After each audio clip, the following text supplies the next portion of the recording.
Assalamu alaikum ya talib, bienvenue à toi cher étudiant, chère étudiante, dans une nouvelle vidéo concernant Quraysh. Aujourd'hui nous allons nous intéresser au clan le plus important des Quraysh et le clan du prophète alayhi salatu wassalam qui sont d'autres que les Banu Hashim. On va tenter d'expliquer l'origine du terme de Hashim, qui est Hashim et quels sont les individus et les personnages les plus importants de ce clan de Quraysh. Très bien. Commençons tout d'abord par l'origine des Banu Hashim. Donc ce sont, comme vous l'avez compris, Banu signifie les fils de Hashim, donc c'est une personne, c'est l'un des grands-pères du prophète alayhi salatu wassalam. Et comme vous allez le voir, et c'est l'avis également d'Ibn Taymiyyah, les Banu Hashim, chez Quraysh, sont considérés comme le clan le plus important et le meilleur. Pourquoi? Cela est basé sur un hadith, bien évidemment, et la chose la plus importante à savoir, c'est que c'est le clan et la tribu du prophète alayhi salatu wassalam. Comme vous pouvez le voir par-dessus, Hashim est l'un des grands-pères du prophète alayhi salatu wassalam. Donc Hashim, le fondateur des Banu Hashim. Alors pour bien comprendre, vous allez voir que je vais répéter cela plusieurs fois afin de bien saisir. Vous avez Abd Manaf. Abd Manaf était le père de Hashim. Abd Manaf a eu 4 enfants. Donc vous avez Hashim qui était frère jumeau de Abd Shams. Je vais l'expliquer tout à l'heure. Abd Shams et Hashim étaient des frères jumeaux. De Hashim, il y a eu les Banu Hashim et de Abd Shams, le frère jumeau de Hashim, il y a eu les Banu Umayya. C'est la raison pour laquelle il y a un lien familial entre les Banu Hashim et les Banu Umayya. La problématique par la suite, c'est que comme l'a mentionné l'imam al-Maqrizi, l'historien, il va considérer que il y a eu des différends dès la naissance de Hashim et de Abd Shams. Ces deux étaient des frères siamois. Et par la suite, on a utilisé, c'était les techniques de l'époque, l'épée pour les séparer. On dit que le lien était au niveau des doigts, certains disent au niveau du dos. Donc on les a séparés de cette manière-là. Donc le sang a coulé et à partir de ce moment-là, il y a eu constamment une rivalité entre ces deux tribus. Donc la tribu des Banu Umayya, celle d'Abu Sufyan, de Muawiyah et ensuite de Yazid, et d'un autre côté la tribu des Banu Hashim, la tribu du prophète alayhi salatu wassalam. Donc Hashim, excusez-moi, j'ai oublié les deux autres frères. Vous avez par la suite également le deuxième frère, c'est Naoufal, et ensuite le dernier est Muttalib, à ne surtout pas confondre avec Abd al-Muttalib. Donc vous avez Abd Manaf qui a eu 4 enfants, Abd Shams et Hashim qui sont des frères jumeaux, Naoufal et Al-Muttalib. Très bien. Donc Hashim était le plus important des enfants de Abd Manaf. Et vous allez voir qu'il va avoir un aura qui sera inégalé par l'ensemble de ses frères. C'est lui qui va mettre en place les voyages d'hiver et d'été mentionnés dans le Coran, dans la sourate Ila fi Quraysh. Donc des voyages commerciaux, en hiver en direction du Yémen et en été en direction du Sham. Le Sham actuellement c'est la Syrie, le Liban, la Palestine, etc. C'est lui qui va mettre cela en place pour pouvoir libérer les Arabes de la Mecque des difficultés de la vie. D'accord? Parce que vous savez qu'à la Mecque, il y a quasiment aucune agriculture. Il va également sécuriser les routes commerciales grâce à des accords avec les différentes tribus. Et donc les différents autres membres de la Mecque vont lui être redevables de ces actions-là. Son véritable nom est Amr ibn Abd Manaf. Mais le surnom Hashim lui a été préféré. Pourquoi? Parce qu'en arabe, vous avez le verbe Hashama yahshimu, qui signifie émietter le pain, pour pouvoir produire un plat que l'on connaît dans le monde arabe qui s'appelle al-tharid. Et donc, pendant une année de famine, il va émietter du pain et le mélanger à de la viande, d'où son nom Hashim, littéralement celui qui émiette le pain. Très bien. On poursuit, barakallahu fikum. Donc, la généalogie des Banu Hashim. Comme j'ai dit, je le répète, vous avez Hashim qui est le fils de Abd Manaf. Gardez cela en tête. Qui était jumeau, donc Hashim avec Abd Shams, le grand-père des Banu Umayya. Vous avez Abd Shams, ensuite vous avez Umayya, ensuite par exemple vous avez Harb et enfin vous avez Abu Sufyan. Donc on dit Abu Sufyan, fils de Harb, fils de Umayya, fils de Abd Shams par exemple. Jumeau avec Abd Shams, ancêtre des Banu Umayya. Il a eu 3 frères, donc Abd Shams, Naoufal et Al-Muttalib, je le répète encore une fois, à ne pas confondre avec Abd al-Muttalib. Hashim est le père de Abd al-Muttalib. Donc vous avez le Muttalib qui est le frère de Hashim et vous avez Abd al-Muttalib, et on va expliquer pourquoi il s'appelle comme ça, qui est le fils de Hashim.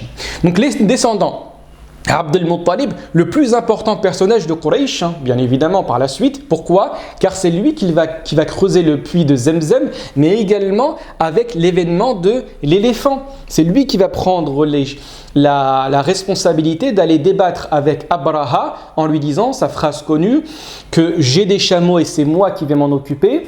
Et certes, cette demeure, la Kaaba, a un maître et c'est lui qui va la protéger. Les enfants de Abd al-Muttalib, il y en a eu plusieurs.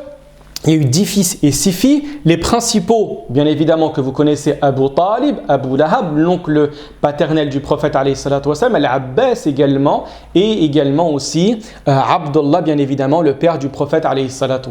Poursuivons. Donc la naissance de Abd al-Muttalib, le voyage et la mort. Alors là, on parle de Hashim avant de parler de Abd al-Muttalib. Hashim va se rendre, parce que c'est lui qui a instauré le voyage vers le Shem et le voyage vers le Yémen, en se rendant vers Gaza, que Dieu la libère, Amin ya Rabbal Alamin. En se rendant vers Gaza, Hashim va passer par Médine. À l'époque, on n'appelait pas cette ville Médine, on appelait cette ville Yathrib. Donc Médine est une ville au nord de l'Arabie, à environ 400 km de la Mecque. Il passera par Yathrib et il va se marier à une femme qui s'appelle Salma. Cette femme fait partie de la tribu des Banu Najjar. Et c'est la raison pour laquelle le père du prophète va mourir, Abdullah, auprès des Banu Najjar à Médine. Et également sa mère, elle va rendre visite aux membres de la famille des Banu Najjar. Et sur le retour, à un endroit nommé Abwa, la mère du prophète va mourir. Donc en se rendant à Gaza, Hashim passe par la ville de Médine, Yathrib, et il va se marier à une femme nommée Salma. De cette union va naître un enfant qui se nomme Shayba. Gardez bien cela en tête. Très bien. Donc Hashim va poursuivre son voyage, il arrivera à Gaza et il mourra. À ce moment-là, Al-Muttalib. Donc Al-Muttalib est le frère de Hashim. Souvenez-vous. Je sais que c'est un petit peu difficile, mais il faut garder cela en tête. Al-Muttalib est le frère de Hashim. Qu'est-ce qu'il va faire? Il va se rendre auprès de la tribu des Banu Najjar à Yathrib et il va demander à récupérer son neveu Shayba. L'oncle décide d'aller récupérer son neveu Shayba auprès de sa famille maternelle. Alors pourquoi on l'a appelé Shayba? Parce qu'à sa naissance, il avait quelques cheveux blancs. Et vous savez, en arabe, Shib fait référence aux cheveux blancs, tout simplement, comme la parole du prophète extrêmement connue. Shayyabatni Hudun wa akhawatuha. La sourate Hud et ses sœurs m'ont donné des cheveux blancs. D'accord? Très bien. Et donc Shayba va revenir avec son oncle Al-Muttalib. Et Shayba, en arrivant à la Mecque avec son oncle Al-Muttalib, les gens vont les rencontrer et ils ne connaissent pas ce garçon. Donc ils vont croire que c'est un esclave de Abd al-Muttalib. Et à partir de là, on va appeler ce garçon Abd al-Muttalib, qui littéralement est l'esclave de Al-Muttalib. On va oublier son véritable nom qui est Shayba et on va continuer à le nommer Abd al-Muttalib depuis cet événement-là. Voilà comment on est passé de Shayba à Abd al-Muttalib, qui est le grand-père du prophète alayhi salatu wassalam. Très bien, poursuivons. Donc Abd al-Muttalib, il va creuser le puits de Zemzem, il va rencontrer Abraha lors de l'événement de l'éléphant, gardez bien cela en tête, c'est la raison pour laquelle Abd al-Muttalib sera vénéré auprès de Quraysh, et ce de manière extraordinaire. On considérera qu'il y a eu très peu d'individus qui ont atteint le rang de Abd al-Muttalib. C'est pour ça qu'il était considéré sans aucune divergence comme le chef ultime de la Mecque. Et il est également le père de Abdullah, donc le père du prophète alayhi salatu wassalam. Très bien, poursuivons. Parmi les enfants de Abd al-Muttalib, vous allez retrouver Al-Abbas, à ne pas confondre avec Ibn Abbas, le célèbre commentateur du Coran à l'époque du prophète alayhi salatu wassalam. Quand le prophète sallallahu alayhi wa sallam a parlé à Ibn Abbas, il a fait une invocation en disant « Ya Allah, alimhu ta'wil wa faqihhu fi din » Ya Allah, enseigne-lui l'interprétation du Coran et fais-lui comprendre la religion. Al-Abbas est le père de Abdullah ibn Abbas. Donc Al-Abbas est, comme j'ai mentionné ici, le père de Abdullah ibn Abbas. C'est l'oncle du prophète alayhi salatu wassalam, qui ne va pas accepter l'islam dès le début, mais qui va se convertir relativement tard. Et il sera fait prisonnier pendant la bataille de Badr, donc la première grande bataille que le prophète alayhi salatu wassalam a menée. Parmi ses enfants également, vous avez Abu Talib, que vous connaissez toutes et tous, hein, l'un des individus les plus importants de la tribu des Quraysh et également de la Sira. Donc c'est le père de Ali, alayhi salam. Vous savez que lorsque nous mentionnons les personnes de la famille du prophète, alayhi salatu wassalam, parmi les musulmans, nous disons alayhi salam. Donc le père de Ali, de Ja'far et de Aqil. Ja'far est le frère de Ali, tout comme Aqil. Ja'far va mourir à l'année 8 de l'Hégire, et malheureusement dans une bataille relativement difficile où il sera, excusez-moi du terme, tranché en deux. Hein. Et le prophète sallallahu alayhi wa sallam va l'appeler Ja'far al-Tayyar en disant que Dieu l'a remplacé par des ailes avec lesquelles il volera dans le paradis. Aqil va mourir beaucoup plus tard, après la mort du prophète alayhi salatu wa sallam. Donc Ali, le cousin et le gendre du prophète sallallahu alayhi wa sallam, parce qu'il sera marié à sa fille Fatima Zahra, c'est également le fils de Hassan et le Hussein que nous connaissons tous. Abu Talib également a une famille nombreuse et c'est un homme relativement pauvre.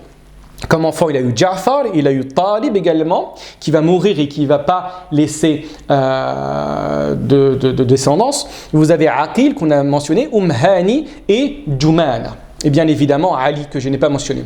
Le protecteur du prophète, alayhi salatu wassalam, il a constamment protégé pendant les 10 premières années de la mission prophétique, le prophète alayhi salatu wassalam. Et vous allez voir que actuellement dans le sunnisme, on considère que Abu Talib a refusé l'islam. Et c'est un avis dans lequel, quand vous poussez la réflexion et vous poussez les recherches, il n'y a pas unanimité des savants sur la question. Par exemple, si vous prenez le cas du chiisme, on considère que Abu Talib était un musulman. Alors dans les deux branches du chiisme, chez les Ithna Ashriya, les chiites duodécimains, mais également chez les chiites Zaydiyya, par exemple ceux que vous allez retrouver au Yémen avec les Houthis, considère qu'il était musulman. Et même dans le sunnisme, vous allez retrouver certains savants qui considèrent que Abu Talib était musulman, comme l'imam al-Qurtubi par exemple, l'imam al-Suyuti, Taqiyuddin Subki par exemple, l'imam al-Sha'rani, etc., qui vont considérer que Abu Talib était musulman. Vous allez voir que sur le PDF, vous pouvez cliquer ici, et vous allez retrouver, vous allez être renvoyé vers une vidéo que j'avais produite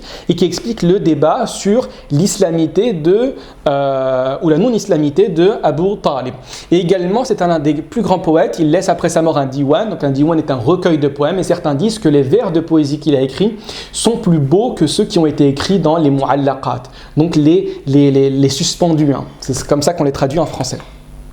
Ensuite, vous avez Abu Lahab, que vous connaissez toutes et tous. Donc l'oncle paternel du prophète alayhi salatu wassalam est l'un des plus grands ennemis du prophète alayhi salatu wassalam. Dieu dans le Coran a révélé une sourate entière parlant de Abu Lahab, tabbat yada abi lahabin wa tab, etc.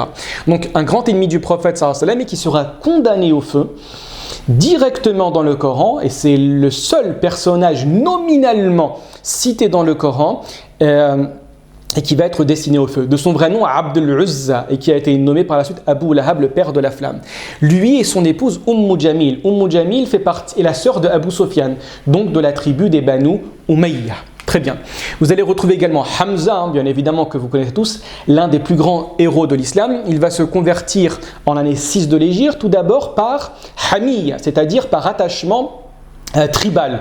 Il va se rendre compte qu'on a frappé le prophète alayhi salatu wassalam, qui n'est autre que son neveu, par un individu que vous connaissez tous, Amr ibn Hisham, à savoir Abu Jahl. Hamza va défendre le prophète sallallahu alayhi wa sallam et va lui dire: as-tu l'audace de le frapper alors que je suis sur sa religion?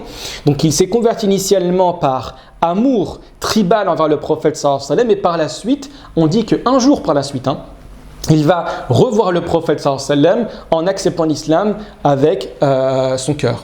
C'est un combattant valeureux, défenseur de l'islam et du prophète alayhi salatu wa sallam, et qui va tomber martyr pendant la bataille de Uhud sous le coup de Wahshi, qui va être mandaté par Hind bint Utba, la femme d'Abu Sufyan, parce que Hamza, lors de la bataille de Badr, a tué le père de Utba, le père de Hind, donc Utba ibn Rabi'a, mais également son oncle, à savoir Shayba ibn Rabi'a, et également le frère de Hind al-Walid ibn Utba. Très bien. Qui n'ont pas été tués bien évidemment par Hamza, mais par Hamza, Ali et Ubaydillah ibn al-Harith.